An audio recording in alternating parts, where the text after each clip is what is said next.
Hello बच्चों, क्या हाल चाल। बहुत बढ़िया। तो आज एक बार आप फिर से आ चुके हो chemistry by Kushal sir YouTube channel पे। बच्चों, आज हम अपने रेडॉक्स रिएक्शन के इस सीरीज़ को थोड़ा और आगे बढ़ाते हैं। और मैंने आपको पिछली क्लास में आक्सीकारक और अपचायक क्या होता है उसके बारे में आपको बहुत अच्छे से मैंने सिखाया है। आपको मैं इस चैप्टर में आगे जाके ये भी बताना सिखाऊंगा कि कौन आक्सीकारक की तरह काम करता है और कौन अपचायक की तरह। तो सबसे पहले जिन बच्चों ने हमारे चैनल को सब्सक्राइब नहीं किया है वो चैनल को सब्सक्राइब कर दिए। और इन वीडियो लेक्चर्स को देखने के लिए आप एक ऐसी जगह का चयन करें जहां आप अकेले बैठे हो, ताकि आपका कंसंट्रेशन प्रॉपर तरीके से बने रहे। ऐसा लगना चाहिए कि हम और केवल सर पढ़ा रहे हैं, बीच में कोई नहीं है। तो बच्चों, आज हम आगे बढ़ते हैं रेडॉक्स अभिक्रिया के प्रकार पर। तो देखिएगा, एक एक चीज को समझना है, एक एक चीज को सीखना है। तो यहां लिखेंगे अपन बेटा रेडॉक्स अभिक्रिया के प्रकार। रेडॉक्स अभिक्रिया के प्रकार, ये आज आपका हेडिंग रहेगा, रेडॉक्स अभिक्रिया के प्रकार। ठीक है, तो रेडॉक्स अभिक्रिया के क्या हो जाएंगे बेटा? प्रकार हो जाएंगे आज। Types of redox reaction. Redox reaction को कितने भागों में बांटा गया है? तो सबसे पहले बच्चों, रेडॉक्स रिएक्शन को कहीं ना कहीं हम अलग अलग 3 भागों में बांटते हैं। रेडॉक्स रिएक्शन 3 भागों में बांटा गया है। सबसे पहला जो रेडॉक्स रिएक्शन है उसे हम कहते हैं योग अभिक्रिया। कौन सी अभिक्रिया बेटा? योग अभिक्रिया। योग अभिक्रिया ये आपका पहला पार्ट होगा, जिसमें आप 2 चीजों का अटैच करोगे, योग करोगे, इसलिए इस अभिक्रिया का नाम आपने क्या रखा? योग अभिक्रिया। बच्चों, अपन सेकंड टाइप को अगर देखें तो सेकंड टाइप आपका जो बनने जा रहा है वो बनने जा रहा है हमारा अपघटन अभिक्रिया। अपघटन अभिक्रिया। अपघटन अभिक्रिया। सर डिस्प्ले पूरा क्लियर दिख रहा है? तो अपघटन अभिक्रिया ये आपका सेकंड टाइप होगा। और जो आपका थर्ड टाइप होगा बेटा वो होगा आपका विस्थापन अभिक्रिया। विस्थापन अभिक्रिया। तो आपके पास बच्चों अभिक्रियाओं के 3 टाइप हो गए भाई रेडॉक्स रिएक्शन के अंदर।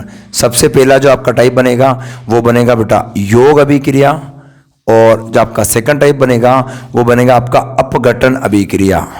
तो एक एक करके समझते हैं। सबसे पहले हेडिंग बना लेते हैं, योग अभिक्रिया किसे कहते हैं। तो हेडिंग बनाओ और लिखो वहां पे योग अभिक्रिया क्या है। योग अभिक्रिया कौन सी अभिक्रिया बेटा? योग अभिक्रिया। देखो नाम से पता चल रहा है योग होना। योग का मतलब क्या होता है? 2 चीजें आपस में जुड़ती है और किसी नए चीज का क्या होता है? निर्माण होता है, जिनमें आपस में दोनों जुड़ जाए। इसका मतलब अगर मेरे पास ए है और ए के साथ में अगर बी क्रिया करे और मेरे पास में सी बन जाए, तो इस अभिक्रिया को हम जिस बिरादरी के अंदर रखेंगे वो बिरादरी हमारी कौन सी होगी? योग अभिक्रिया के अंदर होगी। बोलो बात समझ में आ रही है? तो परिभाषा क्या लिखेंगे? परिभाषा लिखेंगे वह अभिक्रिया जिसमें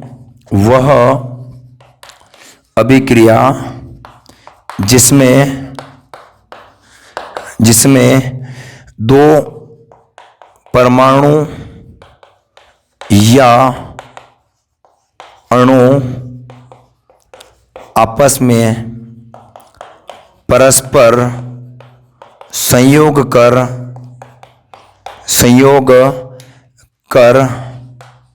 किसी तीसरे अणु का निर्माण करते हैं। किसी तीसरे अणु का क्या करते हैं बेटा? निर्माण करते हैं। ऐसे अभिक्रिया को आप कौन सी अभिक्रिया कहोगे? योग अभिक्रिया के नाम से उसको जानोगे। बोलो कहानी समझ में आ रही है? एक उदाहरण लेते हैं, छोटा सा एक उदाहरण है। मेरे पास कार्बन प्लस ऑक्सीजन है।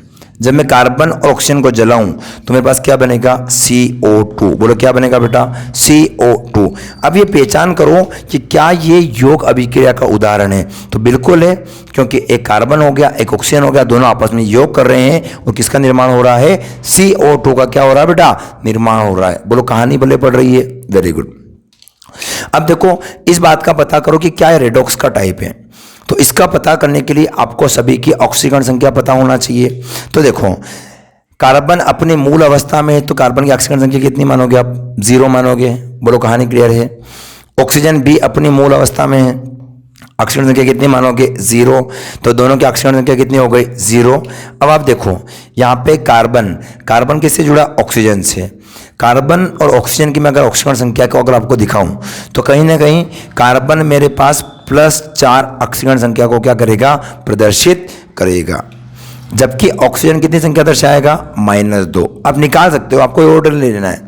कार्बन +4 होगा जबकि ऑक्सीजन कितना होगा, -2 होगा। तो अब आप मुझे बताओ क्या हुआ, आपका यहां से यहां तक चलना, यहां से यहां तक चलना मतलब आगे चलना, और आगे चलना ऑफकोर्स आपका किसका उदाहरण कहलाएगा बेटा, ऑक्सीकरण का। समझ में आ गया आपको? पहला उदाहरण आपका सब हो गया कौन सा, ऑक्सीकरण का। अब आप 0 से -2 पे आ रहे हो, पीछे जा रहे हो, तो वो पीछे आने का मतलब कौन सा अभिक्रिया है, अपचयन अभिक्रिया। कौन सा अभिक्रिया बेटा, अपचयन। तो कहीं ना कहीं हमारे पास एक ही अभिक्रिया का ऑक्सीकरण भी हुआ बच्चों, और उसी अभिक्रिया में क्या हुआ बेटा, अपचयन भी हुआ है। इसलिए ये परफेक्ट एग्जाम्पल होगा किसका, योग अभिक्रिया का। बोलो कहानी समझ में आ रही है, वेरी गुड। चलिए एक एग्जाम्पल और ले लेते हैं। एक और एग्जाम्पल दिया आपको Mg, और आप Mg से क्रिया करवाओगे किसकी, N2 की।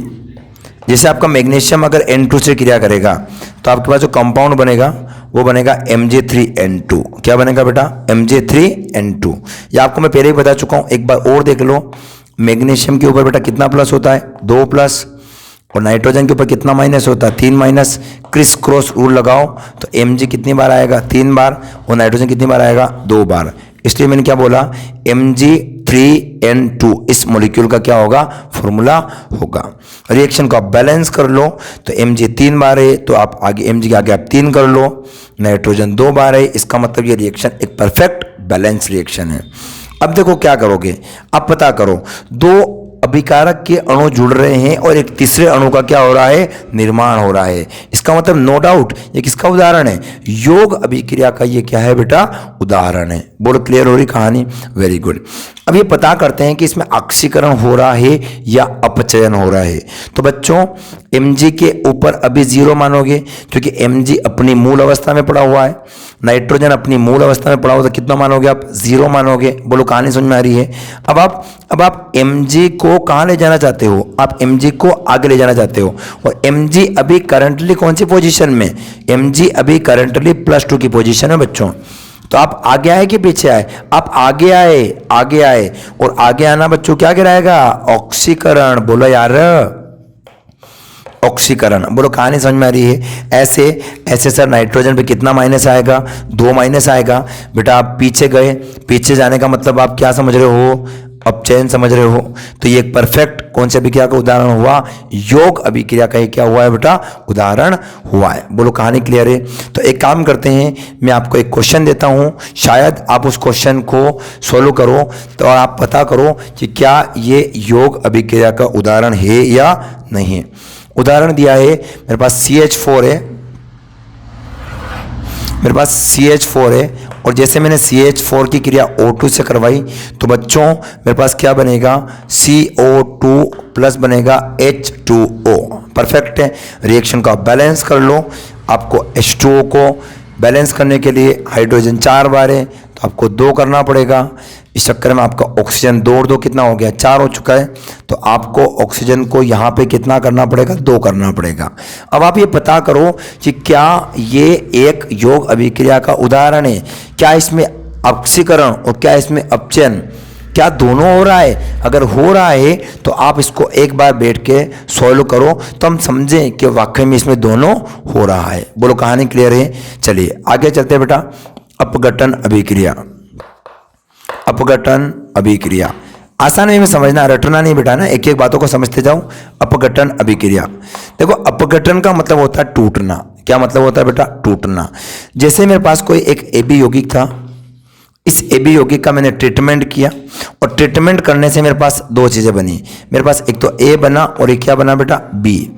अब इन A और B में कम से कम एक तत्व ऐसा होना चाहिए जो बेटा किसके रूप में हो, तत्व के रूप में।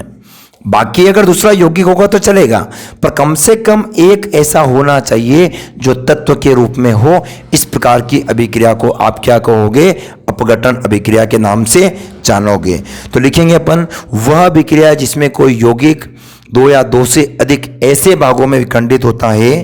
तो लिखें, वह अभिक्रिया जिसमें, वह अभिक्रिया जिसमें जिसमें कोई यौगिक दो या दो से अधिक ऐसे भागों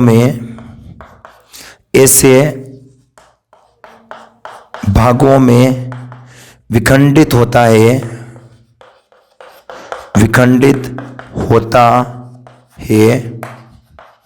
जिसमें कम से कम एक तत्व होना चाहिए। ऐसी अभिक्रिया को आप कौन सी अभिक्रिया का नाम दोगे? अपघटन अभिक्रिया। बोलो कहानी क्लियर है? तो पहला उदाहरण पकड़ के चले अपन। चलिए शुरू करते हैं भाई। एग्जाम्पल नंबर पहला एग्जाम्पल मैंने लिया है। एग्जाम्पल लिया मैंने H2O को जब गर्म करोगे क्या बनेगा? H2 प्लस O2 बोलो बनेगा। बैलेंस कर लो, यहाँ पे 2 बार हो गया। ऑक्सीजन बिल्कुल बैलेंस है। पता करो ऑक्सीकरण हो रहा है या अपचयन हो रहा है।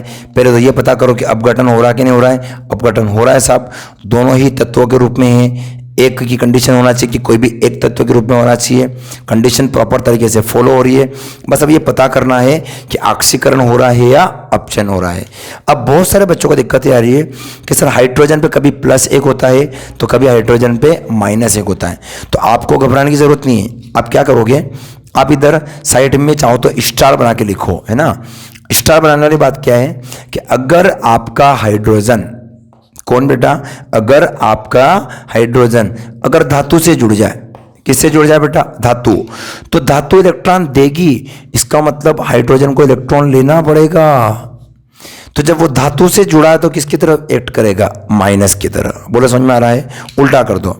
अगर आपका हाइड्रोजन अगर अधातु से जुड़ा है तो ऐसी कंडीशन में क्या होगा पता है? ऐसी कंडीशन में हाइड्रोजन इलेक्ट्रॉन देगा, और जब हाइड्रोजन इलेक्ट्रॉन देगा तो बच्चे H के ऊपर क्या आएगा? प्लस। बोलो क्या आएगा? प्लस। तो कहीं ना कहीं हाइड्रोजन पे कौन सा चार्ज आ चुका है? प्लस चार्ज आ चुका है। और वो कब आएगा? अधातु के साथ। कहानी लिखना है, बहुत ध्यान से समझना है।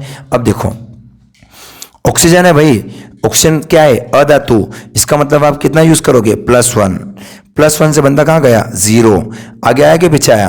बोलो सर वो तो पीछे आया है। पीछे आने का मतलब आप क्या समझोगे? अपचयन। क्या समझोगे आप? अपचयन। बिल्कुल आप उसमें अपचयन समझोगे। अब आप मुझे बताओ ऑक्सीजन कहाँ था? ऑक्सीजन -2 पे था। ऑक्सीजन कहाँ चला गया? 0। आप कहाँ आए? आप कहाँ आए?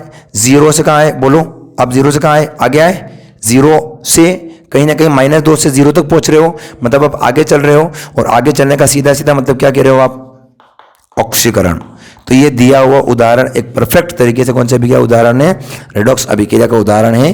और ये भी क्लियर हो चुका है कि ये कहीं ना कहीं एक अपघटन अभिक्रिया को क्या करता है? पालन करता है। तो बोलो कहानी समझ में आ रही है? अगर कहानी समझ में आ रही है तो अगले उदाहरण की ओर चलते हैं।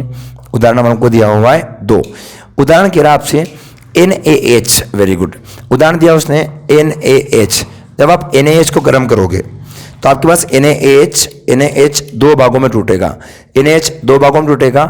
पहला बनाएगा Na और बाद में बनाएगा H2। बोलो बनाएगा।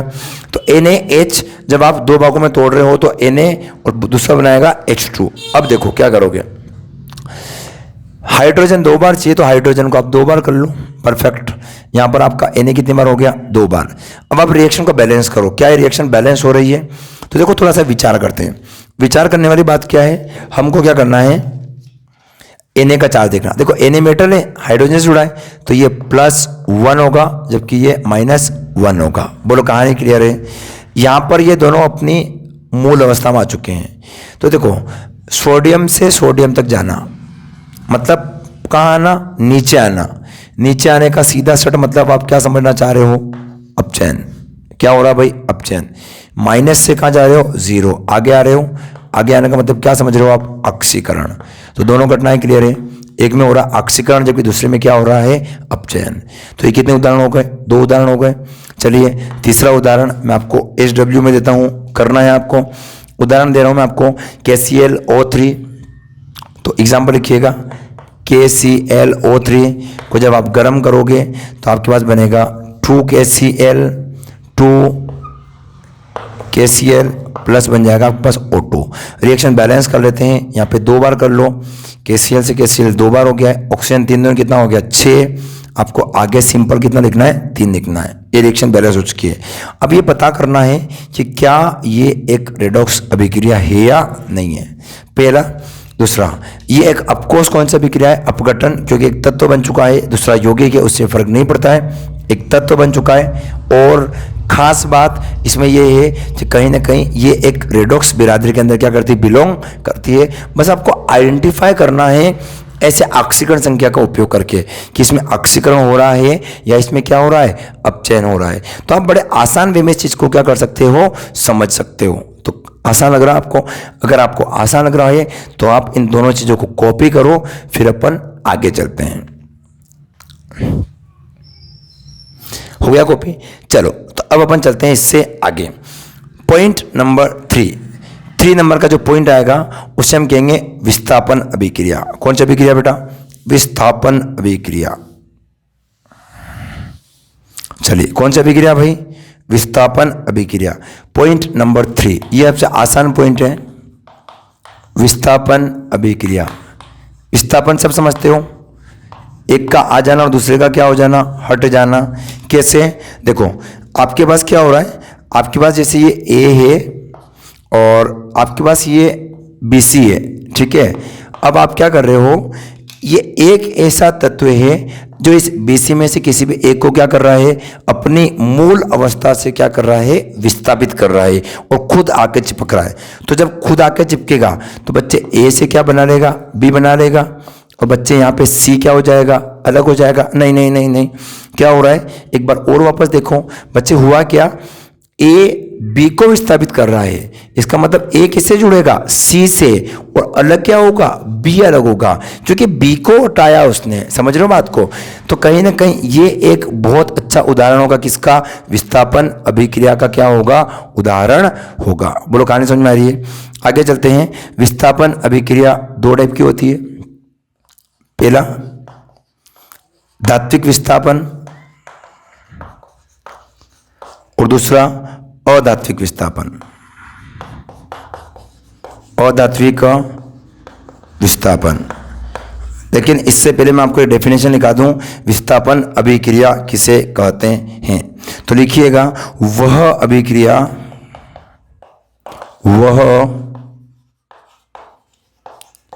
अभिक्रिया जिसमें किसी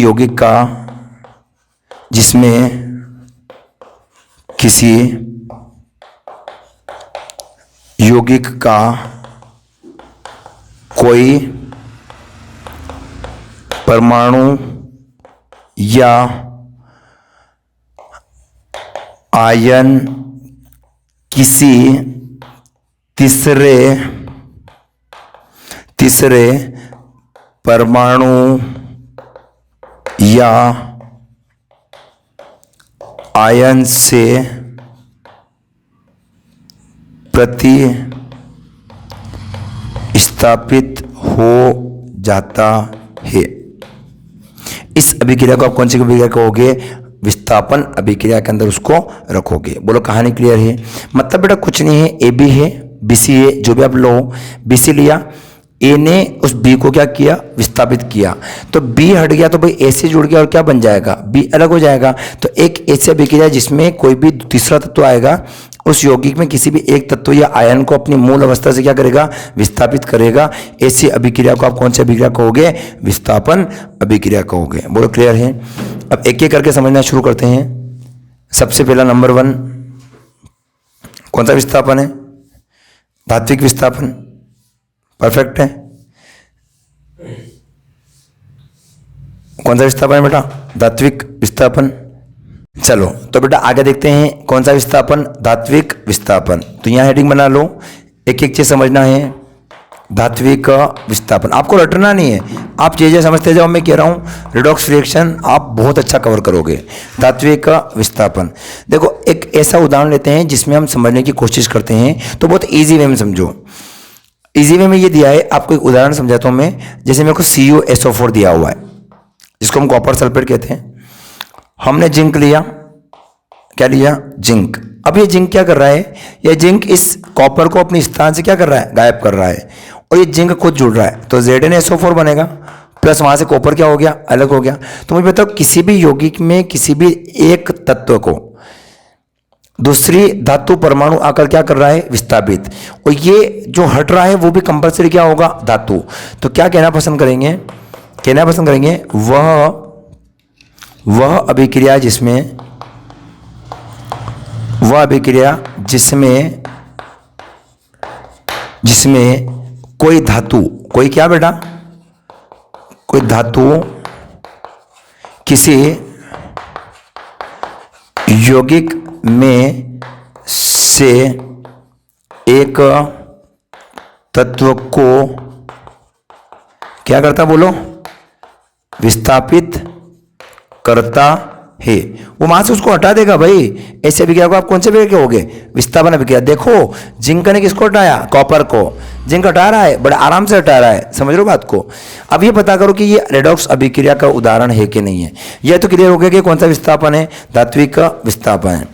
देखो Cu के ऊपर कितना होता है, Cu के ऊपर आपके पास ऑफकोर्स कितना होता है, 2+ होता है। Cu कहीं ना कहीं कहाँ जा चुका है, 0 में।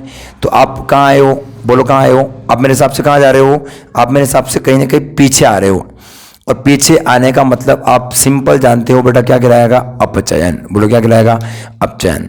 अब आगे देखो, जिंक अभी कहाँ था, जिंक 0 पे था, लेकिन जिंक ऐसा करने से कहाँ जा चुका है, +2 पे, मतलब जिंक आया आगे, कहाँ आया है, आगे, और आगे चलने का मतलब क्या कहलाएगा, ऑक्सीकरण।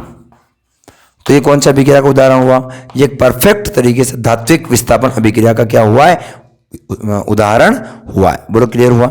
चलो अगला हेडिंग देखते हैं, अधात्विक विस्थापन। अधात्विक क्या बेटा, विस्थापन। ठीक है, पहले परिभाषा दिखाता हूं मैं। कोई धातु या अधातु, है ना, कुछ भी हो सकता है, कोई धातु या अधातु किसी यौगिक में से किसी अधातु को, स्पेशली ध्यान रखना है यहाँ पे, एक बात इंपॉर्टेंट है, यहाँ पे किसको हटाएगा, अधातु को, किसी अधातु को अपनी मूल अवस्था से विस्थापित करता है, उसे अधात्विक विस्थापन के नाम से जाना जाता है। चलिए उदाहरण देखते हैं। सबसे बढ़िया उदाहरण दिया उसने मुझे, Na क्रिया कर रहा है किससे, H2O से। Na क्रिया कर रहा है किससे, H2O से। अब इस बात को ध्यान समझना, जब इसका यौगिक बनेगा तो आपके पास क्या बनेगा, Na प्लस, Na के साथ में OH जुड़ जाएगा, NaOH प्लस, आपके पास जो निकलने वाला पदार्थ होगा वो होगी कौन सी गैस, H2 गैस। कौन सी गैस होगी, H2 गैस। अब देखो कौन किसे और किस प्रकार से वहां से क्या कर रहा है, विस्थापित कर रहा है। थोड़ा सा साइकोलॉजिकल सोचते हैं, रिएक्शन को बैलेंस करते हैं। Na कहीं ना कहीं पास कितनी बार है, Na एक बार है, यहाँ पे H 3 बार है, तो आगे आपको एटलीस्ट 2 करना पड़ेगा, आपको Na को 2 करना पड़ेगा। इस चक्कर में आपको यहाँ पर H को 2 और 2 4, मतलब ऐसा करना पड़ेगा। अब आप देखो कहाँ क्या हो रहा है, देखो दिमाग चलाना। हुआ ये, Na एक धातु है, Na एक क्या है, धातु है, और वो इस H2O के अणु में, H2O के अणु में 2 चीजें, H प्लस और OH माइनस है बेटा। तो ये एक अधातु है, ये क्या है, अधातु, बोलो है। अब क्या कर रहा है, Na इस H को अपनी मूल अवस्था से कहां फेंक रहा है, बाहर। Na इस H को अपनी मूल अवस्था से कहाँ फेंक रहा है, बाहर। और ये Na खुद किससे जुड़ रहा है, इस OH से, और क्या बना रहा है, NaOH। समझ में आया? NaH2O के H को वहां से हटा रहा है, H क्या है, अधातु, उसको हटा रहा है, और वो Na खुद किससे जुड़ रहा है, OH से, और क्या बना रहा है, NaOH। ये सुनो, अब देखो क्या हुआ, Na के पास कोई चार्ज नहीं है, 0 है। Na के पास यहाँ पर +1 है, इसका मतलब आप यहाँ से यहाँ तक आए, अब आगे आए, आगे आने का मतलब आपको सीधे सीधे क्या कहना है, ऑक्सीकरण कहना है। बोलो क्या कहना है बेटा, ऑक्सीकरण। आगे आ जाओ, हाइड्रोजन अभी कहाँ था और कहाँ चला गया। हाइड्रोजन बच्चे अभी अभी जब हमने देखा तो हाइड्रोजन अधातु से जुड़ा हुआ है, इसका मतलब हाइड्रोजन का कितना होगा, +1 होगा, और +1 से हाइड्रोजन कहाँ चला गया, 0 पे। इसका मतलब बेटा ये हुआ कि हाइड्रोजन कहीं ना कहीं हाइड्रोजन अपनी मूल अवस्था से पीछे आया है बच्चे। तो ये कहीं ना कहीं एक अपचयन की बिरादरी में जाएगा, पीछे जा रहा है वो, तो उसका क्या होगा, अपचयन होगा। तो बड़े आसान वे में कह सकते हो आप, आसान वे में, कि अगर धातु किसी यौगिक में किसी तत्व को हटा दे तो वो धातु की विस्थापन, और कोई भी धातु या फिर अधातु अगर किसी अधातु को हटा दे किसी यौगिक में से तो वो क्या कहलाएगा बेटा, अधात्विक विस्थापन कहलाएगा। और चूंकि मैंने हर बार आपको सिखाया है कि ये सारे एग्जाम्पल कौन से अभिक्रिया को पालन करते हैं, रेडॉक्स अभिक्रिया को क्या करते हैं, पालन करते हैं। तो यहां पर एटलीस्ट हमारे प्रकारों का सिलसिला क्या होता है, खत्म होता है। आशा करता हूं कि पढ़ाई हुई चीजें आपको बहुत अच्छे से समझ में आई है। अगर समझ में आई है तो इन चीजों को लोगों तक पहुंचाइए, ताकि मैं आपके लिए ऐसे एक से एक जोरदार, जानदार और इनर्जेटिकली वीडियो में आपके सामने प्रोवाइड करूं, ताकि आपकी एजुकेशन में मैं थोड़ा और विकास करने का काम करूं। बहुत बहुत धन्यवाद। स्वस्थ रहिए, मस्त रहिए, मुस्कुराते रहिए।